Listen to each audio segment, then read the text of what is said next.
Oke, pada video kali ini saya akan selamat datang di tutorial akademik asrama asinkron yang kelima. Asinkron yang kelima ini saya akan lebih banyak membahas soal tanpa adanya sedikit sekali teori ya. Di asinkron 5.51 ini ceritanya seperti ini, ada suatu bahan konduktor ataupun penghantar gitu yang berbentuk seperti ya ember yang dimiringkan dengan radius yang kiri itu A dan radius yang kanan B. Kemudian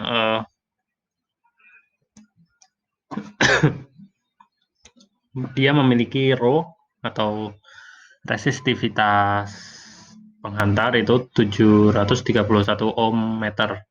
Kemudian radiusnya ini radius kiri 2 mm, radius kanan 2,3 mm. Panjangnya itu L, panjang mendatarnya 1,94 cm.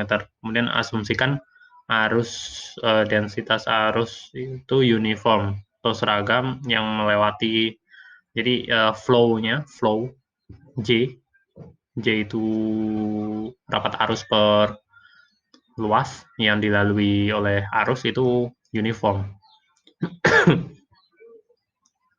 Kemudian berapa hambatannya si kon ini, si penghantar ini?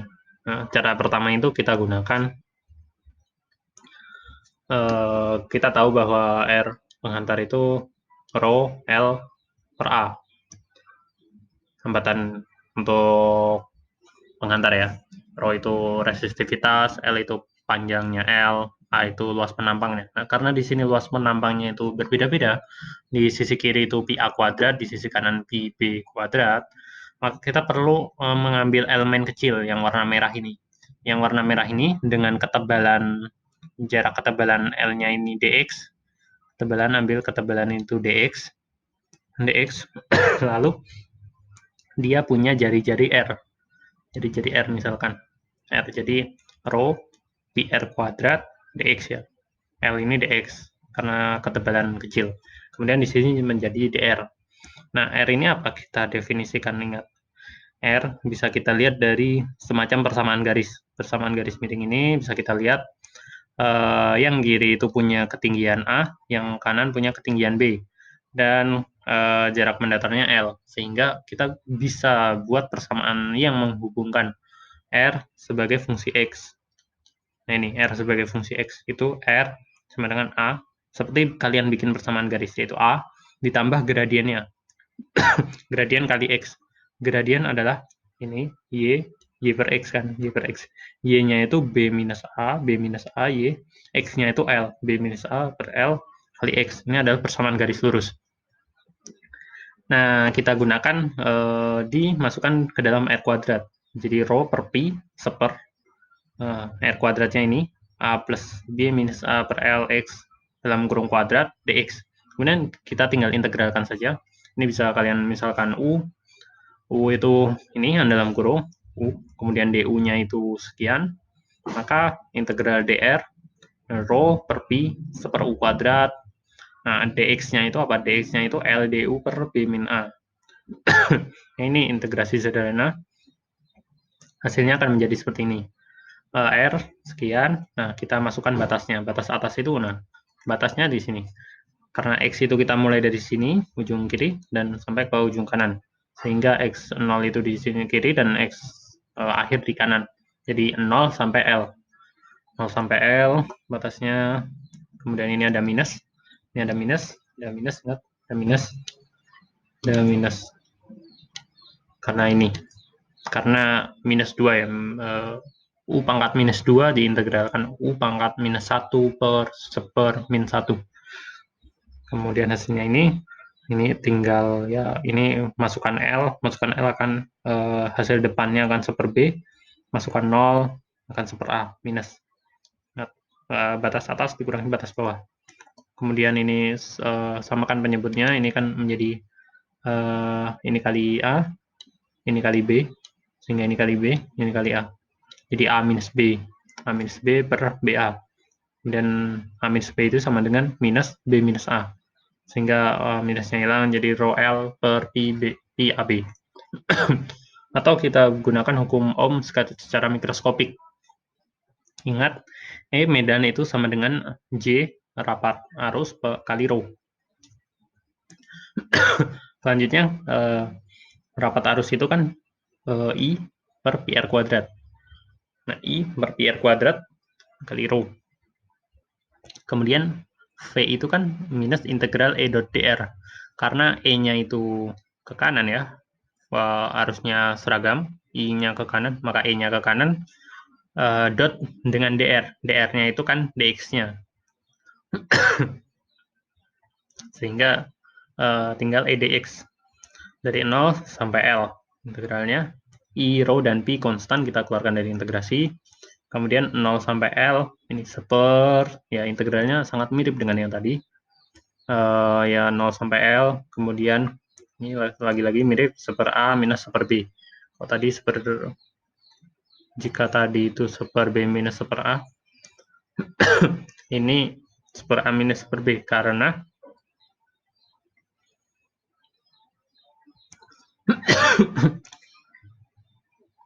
bisa kita lihat dari perubahan pada ini negatifnya ya. Jadi dia negatif itu dimasukkan menukar batas. Jadi ini sebenarnya setelah ini masih ada negatif, kemudian negatifnya hilang, batas atas itu jadi 0, ini jadi 0, dan batas bawah ini jadi L.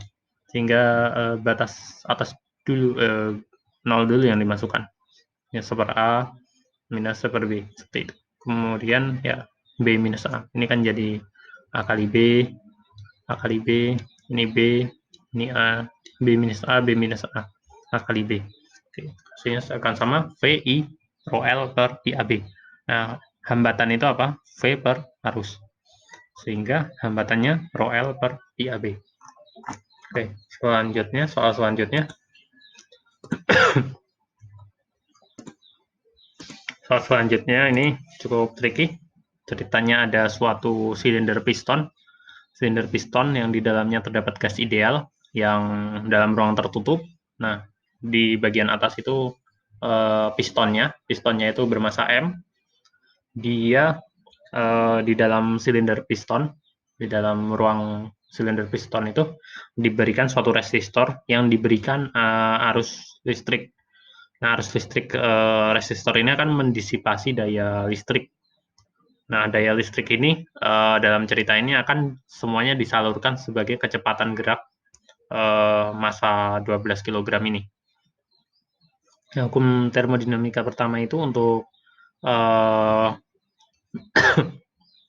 untuk keadaan tidak steady itu dE per dt, kemudian Q dot minus W dot. Nah, dalam kasus ini karena temperaturnya konstan sehingga energi sistem itu dE per dt-nya 0. Kemudian dari Q-nya itu seperti kalor yang masuk ini dapat dimisalkan sebagai energi yang masuk dari disipasi resistor. Jadi ini sistemnya itu ini ya. Sistemnya. Resistor itu bukan sistem. Jadi resistor itu memberikan panas kepada gas yang ada di dalamnya. Panasnya itu dari Q dot ini yang besarnya I kuadrat R atau daya ya. Kemudian daya mekaniknya. Jadi semua daya disipasi ini disalurkan sebagai daya mekanik MGH per dt. D ini D MGH per dt. Nah, karena M dan G ini konstan, sehingga yang berubah hanya DH per dt. DH per dt itu adalah V. Ini adalah V. Nah, sehingga V-nya itu I kuadrat R per MG. Nah, sini sekian. Tinggal masukkan angkanya. Oke, selanjutnya kita sedikit masuk ke magnet ya. Magnet. Nah, ini sangat penting, kalian perlu tahu bagaimana cara menentukan magnet terlebih dahulu. Menentukan gaya Lorentz atau gaya magnetnya ya. Ketika terdapat medan magnet yang arahnya ke atas, lalu arus arus. Kalian gunakan tangan kanan kalian, tangan kanan. Ini 3 dimensi.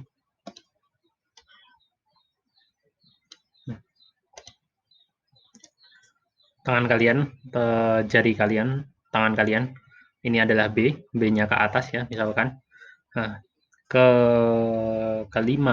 kelima jari kalian arahkan masuk ke dalam kertas.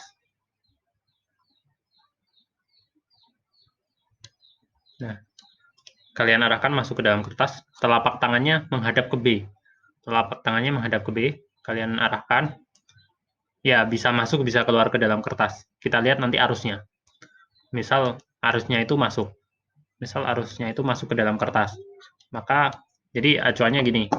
Kalian ikuti arusnya. Arusnya kemana? Ke dalam kertas. Oke. Kemudian medan magnetnya.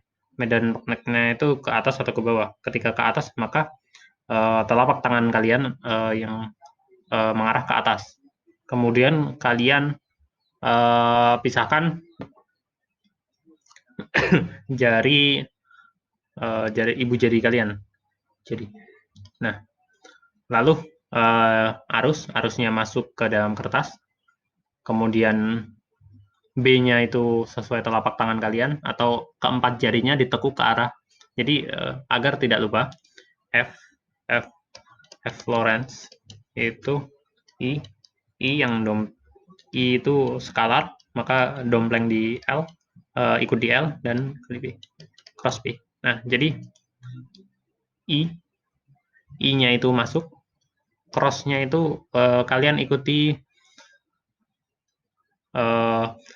I-nya itu masuk, maka keempat jari kalian masuk ke dalam kertas, lalu sesuaikan dengan arah B-nya. Arah B-nya itu kemana? Arah B-nya arah B-nya ke atas atau ke bawah, atau ke kiri atau ke kanan. Nah, ikuti arah B. Arah B-nya itu sesuai arah telapak tangan. Arah telapak tangan, kemudian keempat jari itu ditekuk sesuai arah B. Sesuai arah B. Jadi, ketika I-nya masuk dan B-nya ke atas, maka keempat jarinya seperti ini.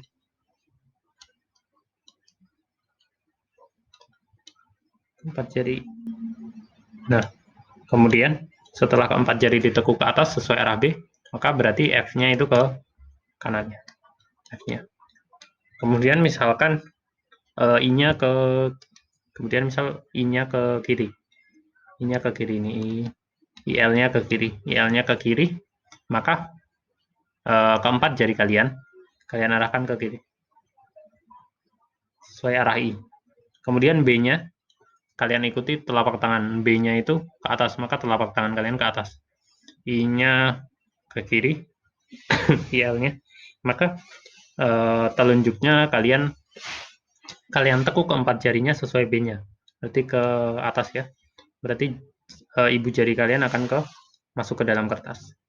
Atau misalkan B-nya sekarang, B-nya yang berubah. B-nya misalkan B ke kanan. B ke kanan, B ke kanan, B. Lalu I-nya masuk. I-nya masuk. Yang pertama tadi. Berarti ibu jari kalian, berarti keempat jari kalian arahkan masuk ke dalam seperti yang warna hijau ini. Lalu karena B-nya itu arahnya ke kanan, maka kalian miringkan jari kalian seperti ini. Ya, miring ya. Nah, miring. Kalian miringkan ke kanan, arah telapak tangannya. Kemudian keempat ibu jari kalian menekuk sesuai arah B. Berarti arah dari ibu jari kalian akan ke bawah, sehingga F-nya ke bawah. Nah, seperti itu fundamental buat menentukan arah gaya Lorentz. Berlaku juga untuk yang partikel. Untuk partikel, karena partikel yang bergerak dengan kecepatan V pada daerah medan magnet, itu besarnya F sama dengan I V cross B ya. Jadi kalian ikuti V-nya. V itu seperti kalian ikuti I tadi, kemudian B-nya sama.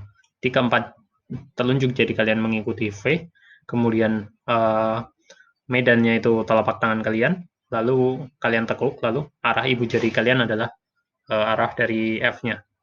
Seperti itu. Tuh. agar memudahkan dalam cross product. Nah, selanjutnya di kasus ini kita gunakan cara itu. Di sini medan magnetnya mengarah ke atas, terdapat lilitan, ini lilitan yang berwarna biru di silinder kayu yang bermassa M dengan arus yang mengalir I. Nah, seperti yang tadi, ketika ada arus masuk dan ada medan magnet ke atas, maka ada gaya F yang ke kanan untuk yang bagian bawah. Bagian bawah akan ada gaya F yang ke kanan ya, ke horizontal.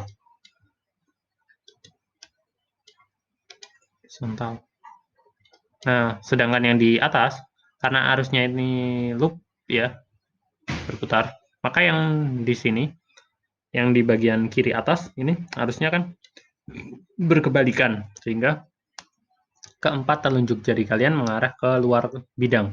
Luar bidang, medannya itu ke atas, maka F-nya itu akan ke sana. Nah, maka akan jadi persamaan seperti ini. Terdapat diagram benda bebasnya, ada MG, ada F gesek, kemudian ada dua gaya magnet ya. Yang satu ke kanan dan yang satu ke kiri. Nah, sigma F sama dengan MA, ada MG sin, dikurang F, MA, kemudian sigma torsinya. Nah, sigma torsinya ini terhadap pusat itu ada F yang ke sana positif, ada F minus. Nah, ini dua gaya ini tadinya tidak memberikan tidak terlibat dalam hukum Newton translasi karena dia arahnya saling cancel. Yang satu ke kanan dan satu ke kiri maka akan saling cancel. Tapi dia memberikan torsi. Nah, dia berupa couple di sini. Ini ada jari-jarinya, ini juga ada jari-jarinya. Ada jari-jarinya R kecil ini, kecil. Nah, karena ada dua berarti 2 Fm R kali sin theta. Bisa kalian cek sudutnya. Sudut yang ini adalah R sin theta. Kalau ini R, kemudian ini theta, maka yang merah tebal ini adalah R sin theta. Nah, karena ada dua gaya berarti 2 Fm R sin theta ini lengannya, 2 Fm ini ada dua gaya, sehingga menghasilkan dua torsi. So, dengan I alpha. Nah, keep rolling down berarti yang penting dia bisa bergerak ke bawah dengan kecepatan konstan pun. Sehingga dan alpha ini kita masukkan 0 angkanya. Sehingga di sini mg sin theta sama dengan F. Nah, F-nya kita masukkan ke sini, berarti mg sin theta R. Mg sin theta R. Atau ini juga bisa mg sin theta sama dengan 2Fm sin theta. Mg sin theta kan sama dengan F. F kan sama dengan 2Fm kali sin theta. Nah, Fm ini. Untuk yang satu kumparan, ini kan satu kumparan IL cross B. Tapi untuk yang N kumparan maka kalikan N. Jadi N kali IL cross B. Ini nilainya ya, IL cross B atau N bil. Nah, sehingga Mg sama dengan sin theta-nya coret, Mg sama dengan 2N BIL. Ini N. Kemudian I-nya berarti Mg per 2NBL. Oke. Kita tinggal substitusikan Mg, 2, N, B, dan L. Selanjutnya untuk yang asinkron. Nah, di sini ada suatu konduktor segitiga bentuknya, dibuat segitiga dengan sisi miringnya itu A dan sisi ini D ya, D, ada 2D. Kemudian ada konduktor warna merah yang digerakkan, penghantar warna merah yang digerakkan. Ini di dalam medan magnet, daerah medan magnet dengan kecepatan konstan V. Nah, yang dicari GGL induksinya. Ingat, GGL induksi itu adalah minus D flux per dt. Flux ini adalah integral atau integral B dot dA atau B dot A, sehingga minus D BA per dt. Nah, di sini medan magnetnya konstan, sehingga B bisa kita keluarkan dari diferensial, sehingga hanya menyisakan dA per dt.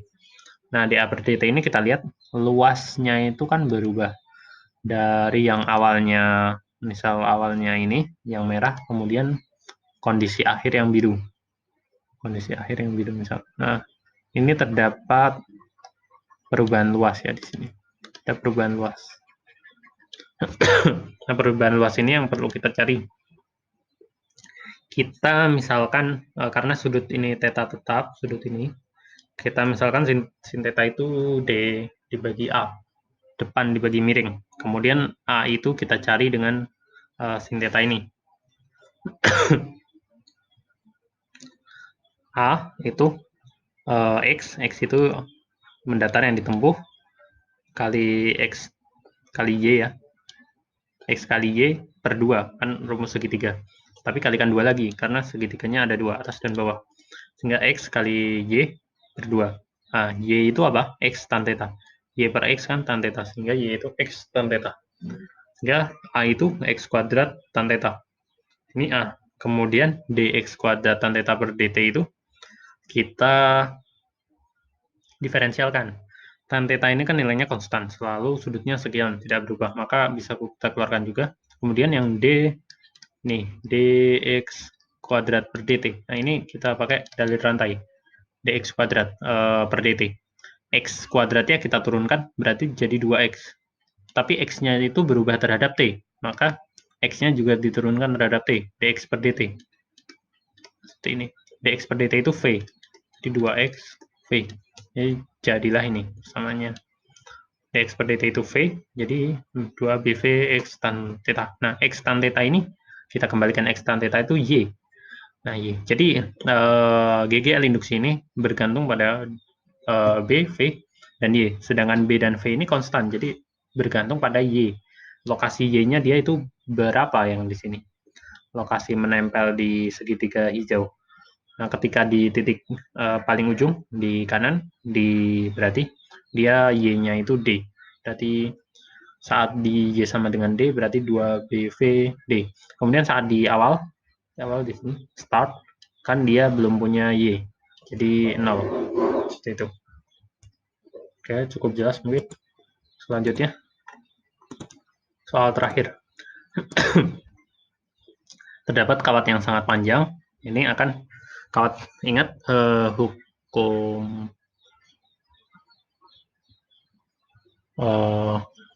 tentang eksperimen Faraday atau Lens ya. Oersted. Percobaan Oersted itu menggunakan kawat berarus dilewatkan pada suatu medan magnet, maka akan timbul adanya ternyata kawat itu mendapatkan kawat itu memberikan ketika percobaan Oersted atau Faraday, saya agak lupa, itu ketika suatu kawat penghantar diberikan arus listrik, di sekitar kawat penghantar itu akan terdapat medan magnet Faraday mungkin ya, atau Lorentz. Nah, di sini untuk besarnya medan akan dibahas di bab selanjutnya melalui hukum persamaan Biot-Savart ataupun hukum Ampere. Mungkin kalau kawat yang sangat panjang lebih sederhana menggunakan hukum Ampere. Seperti kalian menggunakan hukum Gauss.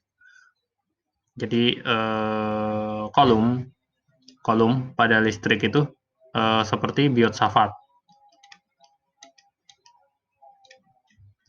Dan Gauss itu seperti hukum Ampere nantinya pada magnet. Jadi mirip, cuma ini integralnya lintasan, kalau ini integralnya permukaan. Sedangkan kolom itu muatan, Biot-Savart itu magnet.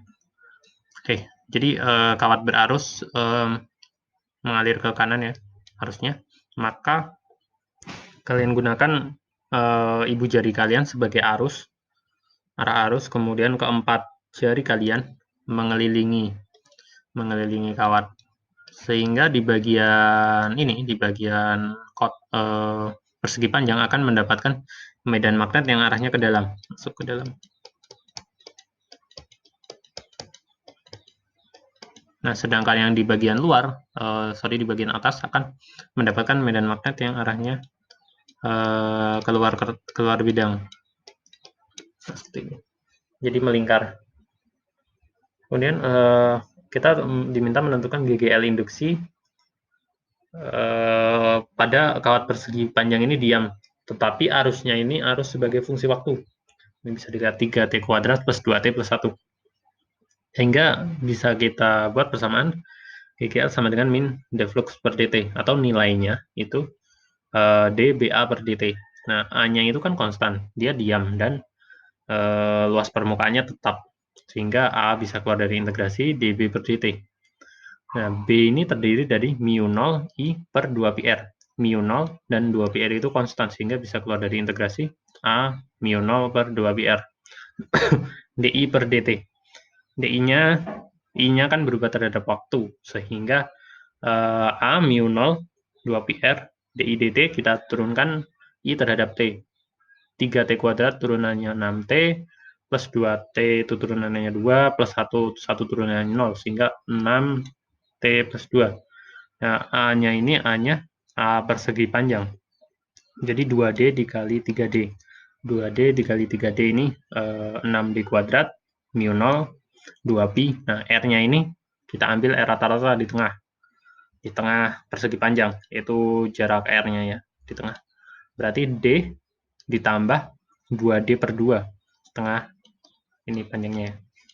D ditambah warna hijau. Berarti D ditambah 2D per 2 kan sama dengan sekian ya. Nah, ini hasilnya. Oke. Selanjutnya bagaimana ketika kawat persegi ini bergerak dengan kecepatan V pada, dia punya jarak D dari kawat. Kondisinya dia bergerak, cuma kita tinjau ketika jaraknya itu D dan arusnya itu, tapi arusnya konstan. Sekarang kawat persegi panjangnya yang bergerak. Pertama ini sedikit agak berbeda dan cukup tricky. Kita perlu menghitung fluxnya dulu. Fluxnya kita hitung dengan integral B dot dA. Nah, B-nya kita lihat, B-nya kan mu0I per 2πr. Kemudian dA-nya kita ambil elemen kecil warna kuning yang diselimuti oleh garis biru ini. Ini akan ada dr ya, dr kecil, dan 3D. Berarti dA-nya itu dA itu akan sama dengan 3D dikalikan dr. Nah, 3D dikalikan dr ini dA, luas warna kuning ini. Jadi ada dr seperti pita kecil, lebarnya dr dan panjangnya 3D. Kemudian B-nya itu mu0I per 2πr tetap. Nah, tinggal diintegralkan. Yang konstan kita keluarkan 3 mu0I D per 2pi. Nah, kemudian integral dari dr per r kan ln. Kemudian kita masukkan ln. Hasilnya kan ini 3 mu0I D per 2pi ln r. Dan R batas atas R plus D, batas bawah R minus D. Nah, karena logaritma natural bisa kita ln R minus ln R kan sama dengan ln R1 per R2. Sehingga ln batas atas per batas bawah. Hasilnya seperti ini. Kemudian GGL kita hitung dari deflux per dt-nya. Nah, ini untuk perhitungan ini cukup tricky. Kita 3 mu0I per 2pi, nggak usah kita pedulikan, kita lihat yang ln dulu, karena hanya R yang di sini yang berubah. R, maka ini kita jabarkan ln R plus D minus ln R minus D. Ini yang tadinya awalnya akan menjadi R plus D dibagi R min D. Nah, yang di sini, yang depan kita, kan yang di sini yang berubah R, maka turun diferensial dari ln kan seper R plus D. Nah, di sini D-nya itu konstan, tapi R-nya berubah, sehingga kita turunkan sekali lagi dr per dt. Ini dari rantai. Kemudian minus, ini seperti yang tadi, berarti turunan ln adalah seper. Kemudian dr dt. Nah, hasilnya ini. dr dt-nya bisa kita keluarkan. Ini bisa kita samakan penyebutnya. Ini R minus D minus R. Nah, sehingga R-nya tereliminasi. Sehingga minus 2D. Minus 2D ketemu minus berarti ada 2 dan 2. Ini kecoret. Dan di sini kecoret 2D. Sehingga tinggal 3 mu 0 I D kuadrat. D kali D. Pi R kuadrat minus D kuadrat. Oke.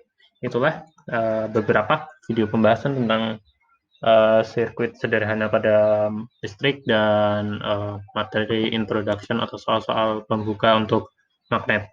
Sampai jumpa di tutorial akademik asrama yang selanjutnya. Terima kasih atas perhatian.